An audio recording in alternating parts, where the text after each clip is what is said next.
Hi, I'm Austin Moss with Sweetwater Sound, here to take a look at the Tiptop Audio SD808 snare drum module for the Eurorack format. Obviously takes a lot of cues from the Roland TR-808 that's been out of production for a lot of decades now. There's a lot of similarities, but Tiptop has added an awful lot to it to give you more range out of the instrument. Over time, electronic components will change their character, and so you can hear some of the differences in the intro that we just did. On top of that, Tiptop Audio has added an awful lot of extra output on the level.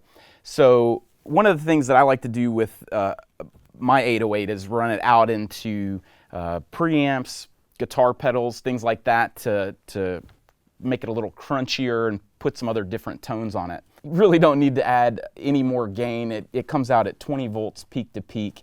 So you can really drive the input of the next stage really hard if you're inclined to do that.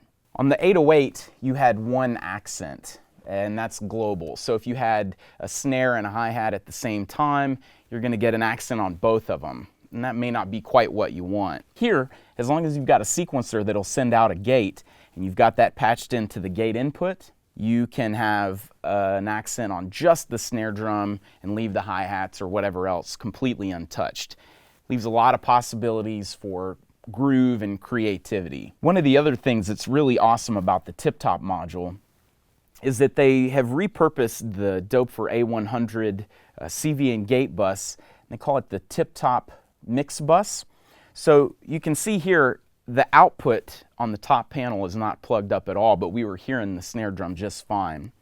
It's sending the audio into the mixer, the Mix Z module specifically, so that you can get some audio happening without even patching it in. Obviously, you'll still need to plug up your gates and accents and that kind of thing, but it really helps the flow an awful lot, and we've all been in the place where you need an extra patch cable or two, and this can really be a lifesaver for that very reason.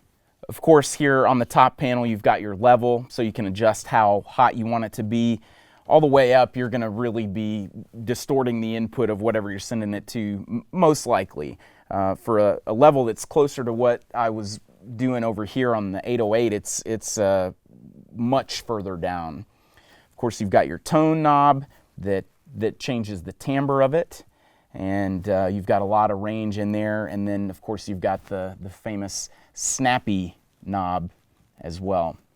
This is the Tiptop Audio SD808 snare drum for the Eurorack format. Sounds fantastic, and if you have any questions about it or you want to put one in your rack, give your Sweetwater sales engineer a call today.